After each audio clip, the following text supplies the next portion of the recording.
As we saw, as I had alluded to and mentioned, that Ezekiel 29, Ezekiel 30, Ezekiel 31, and Ezekiel 32 are basically rebukes and lamentations to Egypt. Rebukes and lamentations to Egypt. And this previous lesson that we just completed, I wanted to illustrate a little bit of Egypt's history, particularly with regard to its relationship to the Most High and its relationship to the Most High's people, and how the Most High deals or has dealt and will deal with Egypt. And we're seeing the prophecies that we read about come to pass.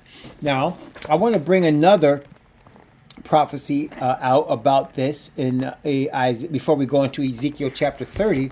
And I want to bring out the prophecy of Isaiah chapter 11. Isaiah chapter 11. The last time we looked at Isaiah 19, and now we're back in Isaiah chapter 11 before we go into Ezekiel chapter 30, because again, you're going to see the Most High bring some serious words upon the Egyptian nation. And as we studied the last time, we saw that the Egyptian nation is Mizraim, which is one of the sons of Ham. In fact, it was the second son of Ham. You have Cush, Mizraim, and then you had Put, and you had Canaan. Now, Canaan, or Canaan, we know that he was the cursed son. See, there is some misconception that I want to, of course, address and clear up. First off, there's some deluded people, particularly of the Caucasian people, that will say the black people are cursed because of the curse that Noah placed upon and they'll say he placed this curse upon Ham.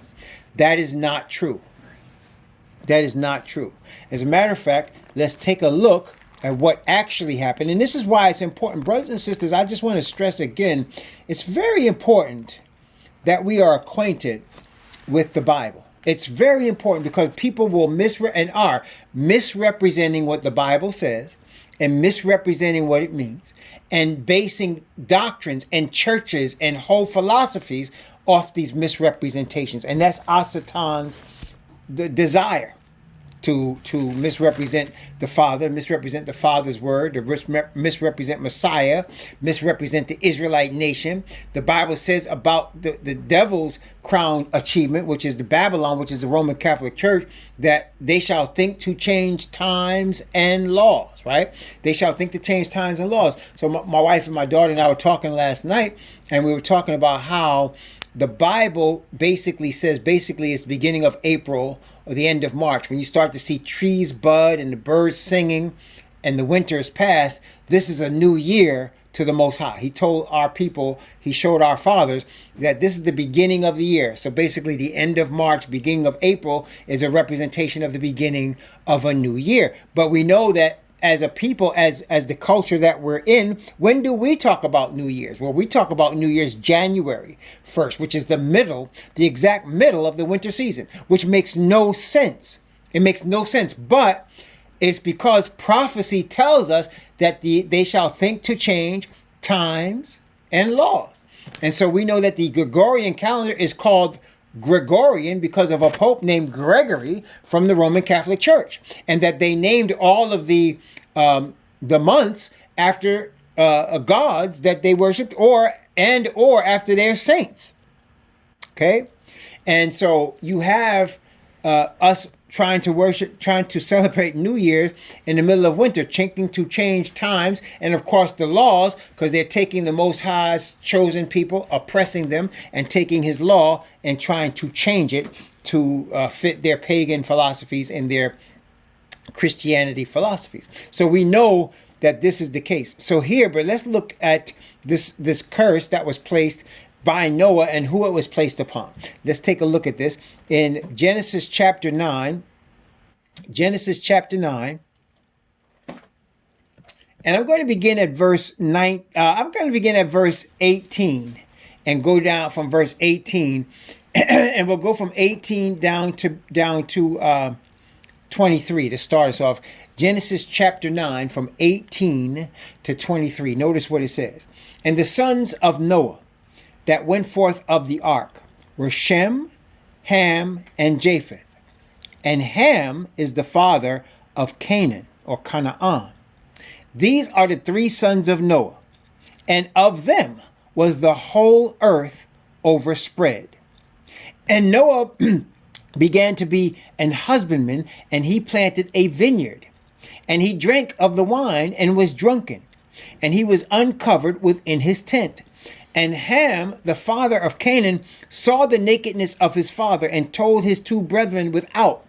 And Shem and Japheth took a garment and laid it upon both their shoulders, and went backward and covered the nakedness of their father. And their faces were backward, and they saw not their father's nakedness. Okay, so we can see it mentions specifically that Ham is the father of Canaan. Okay, it mentions specifically. Now, what happened here is anybody's guess, and people have guessed and tried to surmise what went on here in terms of this interaction with Ham and his father and what happened here. We'll only be guessing. One thing I don't want to do with the scriptures is guess.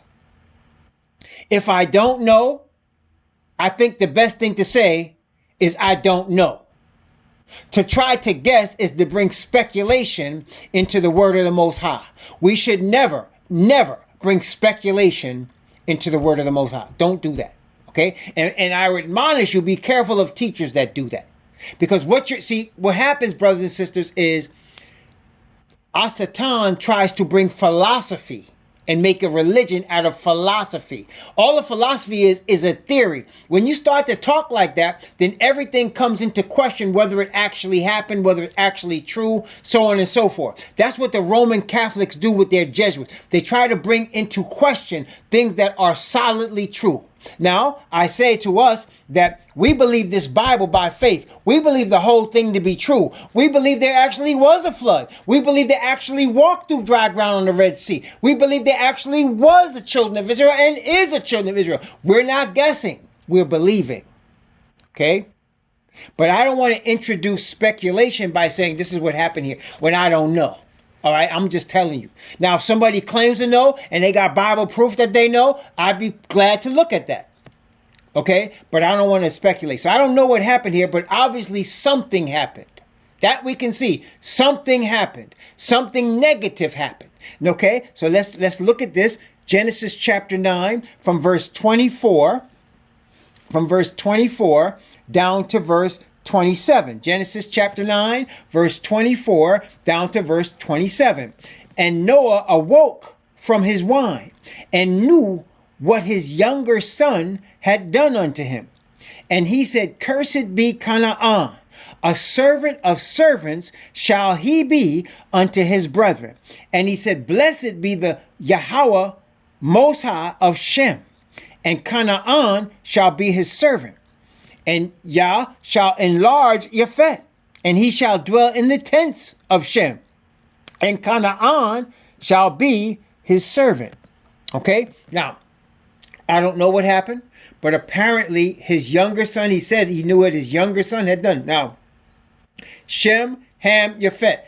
When you start to see them mentioned in the Bible, they're always mentioned in that order. Shem, Ham, Japheth. You can see that. They're always mentioned in that order. They never say Ham, Japheth, Shem. They never say Japheth, Ham, Shem, or Japheth, Shem, Ham. It always Shem, Ham, Japheth, in the order of their birth. And so that's why we don't have to guess about the order of the birth of these brothers. Shem was the firstborn, then come Ham, and the last one was Japheth. Now, he knew what Ham had done to him. Something Ham did. I don't know what it was. Like I said, we'd only be guessing, and I don't want to do that. But we know that Noah woke up from being drunk, and when he woke up, he placed a curse on Canaan.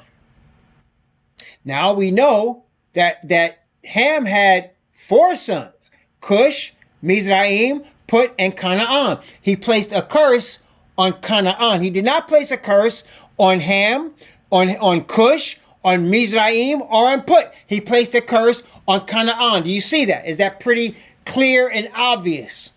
Right? We're not guessing with regard to that. We're seeing what exactly happened. So he placed a curse on Canaan. So to say all black people are cursed because of Noah is a outright lie. It's a lie, number one. Okay, because that's not true. And then we can see the curse being played out because why? The Most High told Shem's children, I'm going to give you the land of Canaan. Didn't he say that? He said to Shem's children, which are Abraham's children, which are the Hebrews, I'm going to give you, and he told Abraham, I'm going to give you the land of Canaan for an inheritance. He told him that. So we know the curse was on Canaan. It wasn't on anybody else. It was on Canaan. Okay? And he said to Canaan, and then we know from Leviticus chapter 18 why the curse was on Canaan. They, in Canaan's family, they were performing pretty much every sexual deviant act that you can perform. Okay, if you look at it in Leviticus chapter 18, the Most High outlines all of the deviant and perversive activity that Canaan's people were involved in. And he said to the children of Israel, because of this captivity, I'm kicking them off the land and I'm giving it to you. And he told Abraham that the 400 years, he said about it, he said, why? He said, because the iniquity of the Amorites is not yet full. Amorites also one of the children of Canaan. Okay? So again, the curse is not on all black people. It's not even on all African people. It's just on Canaan. And that land was taken from them. Okay, so that's number one. So we can see that. And then we know that Mizraim became Egypt. And again, we're talking about Egypt now. So let's go to Genesis chapter 10. I'm sorry, not Genesis. Isaiah chapter 10. Actually, it's Isaiah 11. Let's go to Isaiah chapter 11. And we're going to look at another aspect of the redemption of the people of the Most High that is including the people that are of the land of what we now know as North Africa. In Africa, it's going to include these people. But that land, Africa, I just want to also take note and make note that the land in the Bible is not called Africa. Africa, the word Africa came from Europeans. I just want y'all to understand that. The word Africa came from Europeans. It wasn't, that wasn't the original name of the land. The land was called Cush. The land that's now the continent was called Cush. Because it was their people that dominated that land. There was a portion of it that was Mizraim, portion of it that was Put, portion of it that was Cush, and then of course Canaan, the land of Canaan is also part of the same land. See, now they call it what? They call it Middle East because they're trying to separate it from what's known as Africa. But the Bible doesn't separate it. Them four brothers took that whole land. Okay? And plus the land that's now part of the Middle East. But now because of the mixture of the Europeans in there, you don't recognize that. But notice the land. They have a land in there that's called Iraq. You wonder where that name comes? Iraq. It's in there. They call it Erech.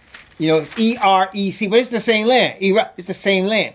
It was the children of Ham took that land. That and Shinar. That's where they were. But then over the course of thousands of years, it changed. And now you got the Gog and Magog running over the earth, including that land, including Canaan's land. Okay, but that's going to change too. But let's go to Isaiah chapter 11. And Isaiah 11 is going to talk about the kingdom. And it's going to talk about the kingdom, and it's going to talk about Messiah, and then it's going to deal with where the people of the kingdom are coming from. Notice again, Isaiah chapter 11, I'm going to read from verse 1. Read from verse 1 and go down to verse 5. Isaiah chapter 11 from verse 1 to verse 5. Notice what it says. And there shall come forth a rod out of the stem of Jesse, and a branch shall grow out of his roots. And the spirit of Yahweh shall rest upon him, the spirit of wisdom and understanding, the spirit of counsel and might, the spirit of knowledge and of fear of Yahweh, and shall make him of quick understanding in the fear of Yahweh. And he shall not judge after the sight of his eyes, neither reprove after the hearing of his ears. But with righteousness shall he judge the poor, and reprove with equity the meek of the earth. And he shall smite the earth with the rod of his mouth, and with the breath of his lips shall he slay the wicked. And righteousness shall be the girdle of his loins, and faithfulness the girdle of his reins. So you can see, again, this is talking about Messiah. It's talking about righteousness, and of course that's representing the Father. The Messiah is a representation of the Father. Again, we want to stress Messiah is not the Father, but he's a representation of the Father, and Messiah is going to be king on this earth, and he's going to destroy all sin and sinners from this place, and he's going to give the Father's righteousness. It says, the Bible says that the earth shall be full of the glory of Yahweh as the waters cover the sea. So here you can see that that's the case. This is the return of the Messiah. Let's go from verse 6 down to verse 9. Okay. And the wolf also shall dwell with the lamb, and the leopard shall lie down with the kid, and the calf and the young lion and the fatling together, and a little child shall lead them. And the cow and the bear shall feed. Their young ones shall lie down together. The lion shall eat straw like the ox, and the sucking child shall play on the hole of the asp, and the weaned child shall put his hand on the cockatrice's den. They shall not hurt nor destroy in all my holy mountain, for the earth shall be full of the knowledge of Yahweh, as the waters cover the sea. I didn't remember that verse was right there when I quoted it, but praise the Most High Yah. There it is right there. He says, the earth shall be full of the knowledge of Yahweh as the waters cover the sea. See? So everything, this is talking about Messiah, but of course Messiah is just representing the Father in righteousness and truth. Okay, praise the Most High Yah. And we, as disciples of Messiah, are also seeking as Messiah to represent the Father in righteousness and truth. Praise the Most High Yah. Now watch this next part. Isaiah chapter 11 from verse 10 down to verse 11. Notice again Isaiah chapter 11 verse 10 and 11. And in that day there shall be a root of Jesse, which shall stand for an ensign of the people. To it shall the Gentiles seek, and his rest shall be glorious.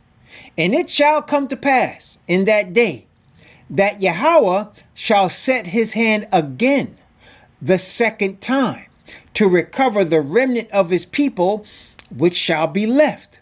And notice the places: from Assyria, and from Egypt, and from Pathros, and from Cush, and from Elam, and from Shinar, and from Amath, and from the islands of the sea. See, all of these places were inhabited by the children of Ham. And all of these places that were inhabited by the children of Ham were places that Israelites fled into at the destruction of Jerusalem. Okay, so these are places that the children of Israel fled into whenever Jerusalem was being attacked. They fled into these places. So he's saying, I'm going to gather them from these places. But we know also, the Bible does tell us very plainly that from their fleeing, they were scattered all over the earth, and that they were taken into slavery. This is just the beginning of the places they fled to. Everybody understand that? Because there's some people that don't understand that. That's why I want to make sure that's pretty plain. So they fled into these places, and then from these places they were scattered all over the earth. And he's saying, I'm going to gather them from these places where they fled. I'm going to bring them from all over the earth. Okay? And he names all of these what we now know as African places. That's what all these places are. They're either African, or they're, from the land of Canaan, or places that the Hamites dominated at some point. Okay? All right.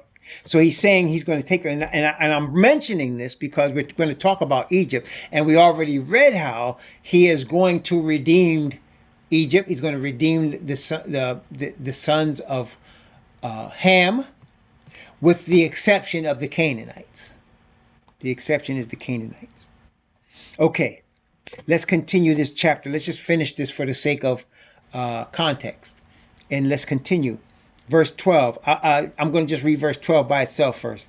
And he shall set up an ensign for the nations, and shall assemble the outcasts of Israel, and gather together the dispersed of Judah from the four corners of the earth. Again, you see what he said here. So it starts off us fleeing into Africa, but then he says he's going to gather assemble the outcasts of Israel and gather the dispersed of Judah from the four corners of the earth.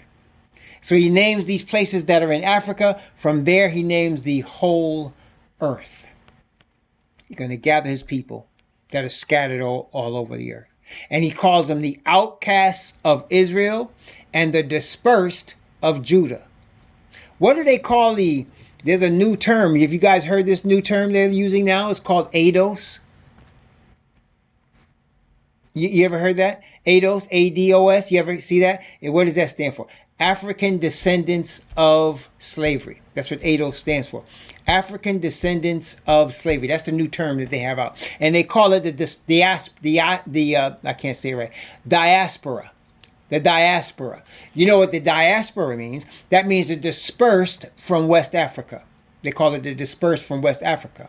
Diaspora. That means the people that were in West Africa that have been dispersed as slaves all over the earth. The diaspora. So the children that are in the United States that are descendants of those slaves are part of the diaspora, and they call them ADOS now. That's the latest term. African Descendants of Slaves. That's what their latest term is. And here the Bible is telling us that he's going to set up an ensign for the nations, and he will gather the outcasts of Israel and gather together the dispersed of Judah. And this is all representing, of course, the diaspora. Praise the Most High Yah. And then once he brings us together, let's go from verse 13 down to verse 16. Isaiah chapter 11, verse 13 to 16. The envy also of Ephraim shall depart, and the adversaries of Judah shall be cut off. Ephraim shall not envy Judah, and Judah shall not vex Ephraim.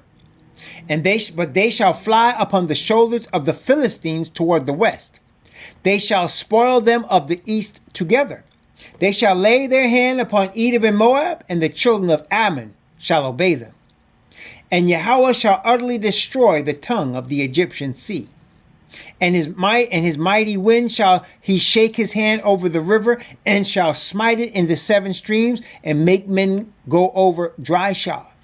And there shall be an highway for the remnant of his people, which shall be left from Assyria, like as it was to Israel in the day when he came up out of the land of Egypt.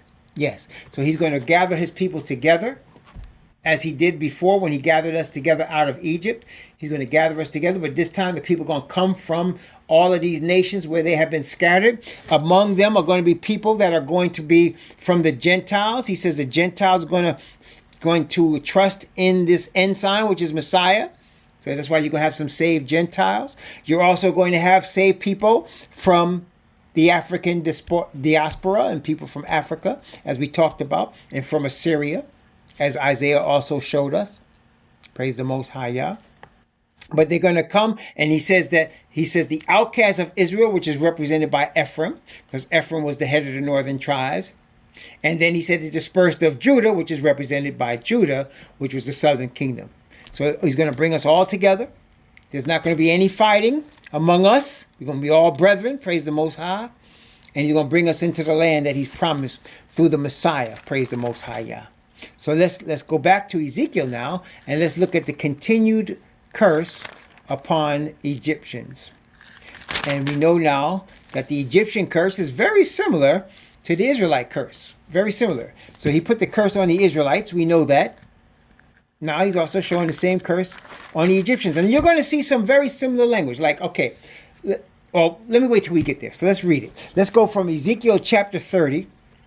I'm going to read from verse 1. I'm going to read from verse 1. And let's go from verse 1 down to verse 10. Ezekiel 30 from 1 to 10. The word of Yahweh came again unto me, saying, Son of man, prophesy, and say, Thus saith the Most High Yahweh, Howl ye woe to worth the day. For the day is near, even the day of Yahweh is near. A cloudy day. It shall be the time of the heathen. And the sword shall come upon Egypt, and great pain shall be in Ethiopia. When the slain shall fall in Egypt, they shall take away her multitude, and her foundation shall be broken down. Ethiopia and Libya and Lydia and all the mingled people of Cub and the men of the land that is in league shall fall with them by the sword. Thus saith Yahweh, they also that uphold Egypt shall fall, and the pride of her power shall come down. From the tower of Syene shall they fall in it by the sword, saith the Most High Yahweh. And they shall be desolate in the midst of the countries. They are desolate, and her cities shall be in the midst of the cities that are wasted. They shall know that I am Yahweh, which have set a fire in Egypt, when all her helpers shall be destroyed. In that day shall messengers go forth from me in ships to make the careless Ethiopians afraid, and great pain shall be upon them in that day of Egypt, for lo, it cometh. Thus saith the Most High Yahweh, I will also make the multitude of Egypt to cease by the hand of Nebuchadrezzar, king of Babylon. So you can see here prophecies against Egypt, and against not just Egypt. You can see all the sons of Ham that weren't cursed represented here, because he said Libya, Ethiopia. That's Cush and that's Put. See, Put is Libya and Cush is Ethiopia. And of course, Mizraim is Egypt. So he's mentioning all of the children of Ham. He did not mention Canaan because he already said Canaan was cursed. And that land's being taken and given to the Israelite people. But he's mentioning the other parts of Ham. Okay, he's mentioning the other parts of Ham. Again, let's continue. Ezekiel chapter 30 from verse 11. From verse 11 down to verse 17. He and his people with him, the terrible of the nations, shall be brought to destroy the land.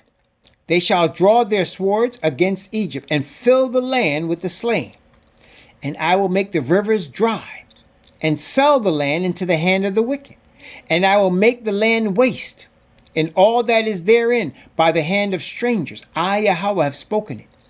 Thus saith the Most High Yahweh, I will also destroy the idols. I will cause their images to cease out of Noph. And there shall be no more a prince in the land of Egypt. And I will put a fear in the land of Egypt. And I will make Pathros desolate. And will set fire in Zoan. And will execute judgments in No. And I will pour my fury upon Sin, the strength of Egypt. And I will cut off the multitude of No. And I will set fire in Egypt. Sin shall have great pain, and No shall be rent asunder. Noph shall have distresses daily. The young men of Avan and by Pasath shall fall by the sword, and these cities shall go into captivity. Now, I just want to clarify some things for you all. The word sin is an actual place. It's not sin like transgression of the law. It's an actual place. So is the word no. The word no is an actual place that was in the Egyptian nation. Zoan, No, Sin. These are places that were actually part of the nation of Israel, of Egypt, and part of their land. And if you recall, when you're reading Deuteronomy, you'll see those places mentioned because the children of Israel came through these places on their way out of Egypt. And so here you have Pi, Basath, Avan, Noph, No, Sin. All of these are parts of what was the kingdom of Egypt. And so he's placing a curse on all of them. And he's saying these cities shall go into captivity. See? So he's putting people in captivity. We know when he puts people in captivity, he's trying to bless them, like he did with the nation of Israel, what he did with us. He's putting them into captivity, and he's already done it. He's already done it. Again, let's continue. Ezekiel, again, we talk about this. It's very obvious, because when you look if you look at Egypt today, you will see it's the darker skinned people that are suffering all of these things.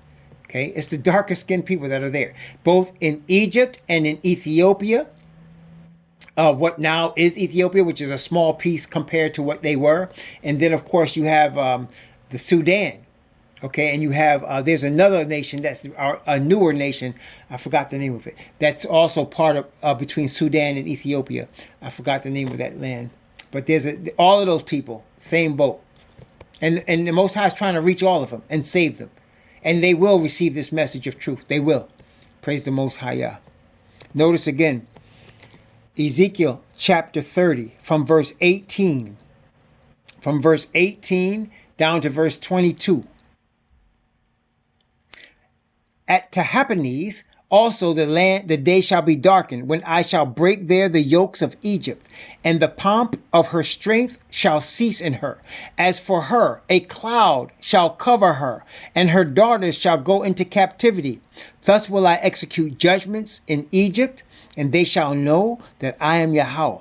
And it came to pass in the 11th year, in the first month, in the 7th day of the month, that the word of Yahweh came unto me, saying, Son of man, I have broken the arm of Pharaoh, king of Egypt. And lo, it shall not be bound up to be healed, to put a roller, to bind it, to make it strong, to hold the sword. Therefore, thus saith the Most High Yahweh, Behold, I am against Pharaoh, king of Egypt, and will break his arms, the strong, and that which was broken. I will cause the sword to fall out of his hand. Let me ask you all a question. In Egypt today, do they have a Pharaoh? Do they have anybody that they call Pharaoh in Egypt today? In Egypt today, is there anybody there that they call Pharaoh? No, it's not. Not anymore. Not anymore. They have been colonialized. Their government has been changed. Between the Muslims and the Europeans, which come from the same place, y'all need to understand that. Many people try to tell you that Ishmael is where you get Islam from. That is a lie. Islam did not come to pass till after the formation of the Catholic Church. That's very important. The Islamic faith of Muslims did not come to pass until after the formation of the Catholic Church. Ishmael was not Muslim. They were not Muslims. Muslims try to tell you that, but that's not, the Bible doesn't back that up.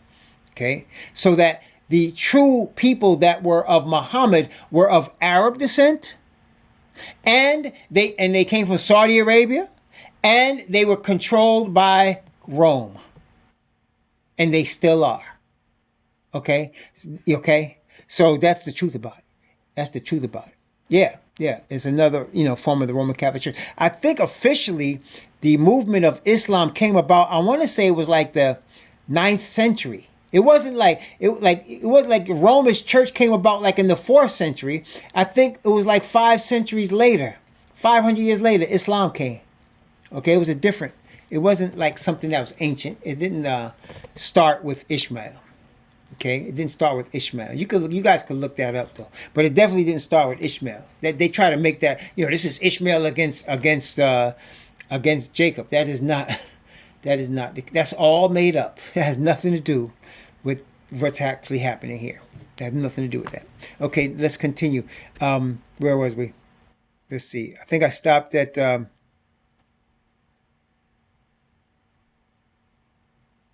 I stopped at verse 24? I stopped at verse 24? No, 22. I stopped at 22. Okay, so let's go from 23, from verse 23, and let's finish this chapter from verse 23 to 26. Notice again the language here. And I will scatter the Egyptians among the nations, and will disperse them through the countries. And I will strengthen the arms of the king of Babylon, and put my sword in his hand. And I will break Pharaoh's arms, and he shall groan before him with the groanings of a deadly wounded man.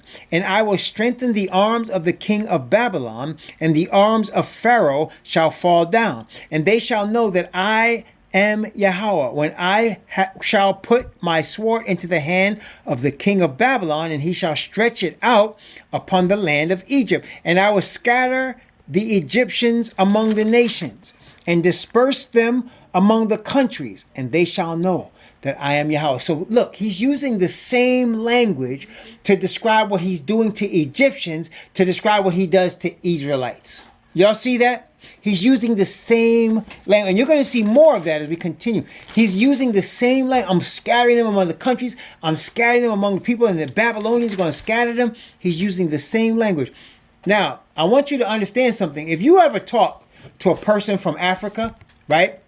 If you ever ask them a question, you say like, can you tell me the history of your country? You know what they're going to tell you? Well, we became independent in 1962. Or we got our independence in 1978. They don't even know their own history. They don't even know it. And why do I mention that? Because brothers and sisters, what happened to the Israelites here in America is happening to them too.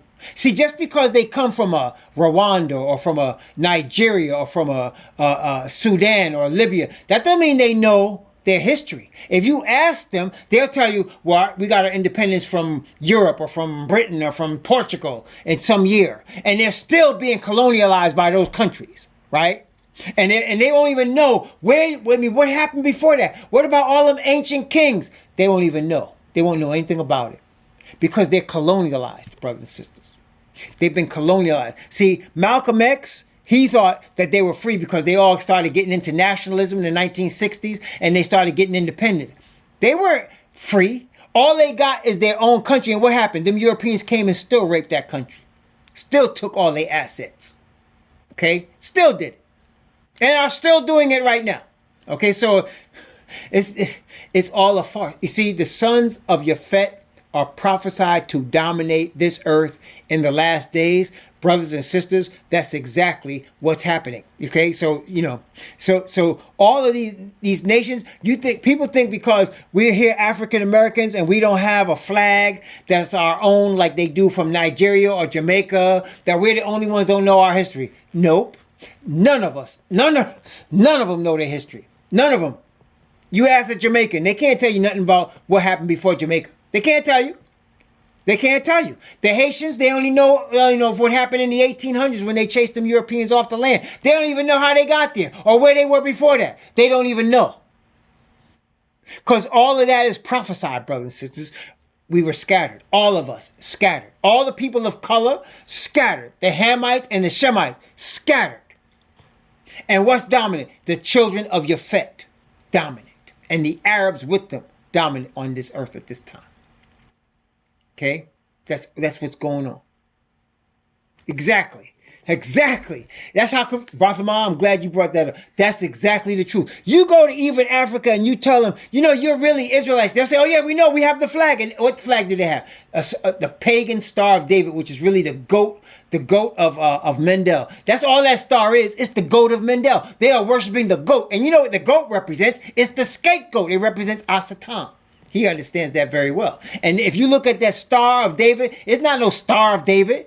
That's the goat of Mendel, man. And they are worshiping that. They don't even realize what they're doing. And they have the Israelite flag trying to be like them. Yeah, it's amazing. It's amazing. But brothers and sisters, we praise the Most High because we know that the awakening has begun. It started already. And it's big time here in the United States. And it's going in Europe. And it's also going in Africa. The awakening has begun, brothers and sisters. And there is nothing the sons of Japhet or the Roman Catholic Church or devil himself, there's nothing they can do to stop it. It's already started. The cat is out the bag and it's going to go forward. Praise the Most High Yah. Praise the Most High Yah. It's going to go forward. So here we have read chapter 30, the prophecy of the scattering of Ethiopia and Libya and Lydia and Cub and Pathros and how he's gonna redeem his people from these places, and Cush, Ethiopia. Okay, praise the Most High Yah.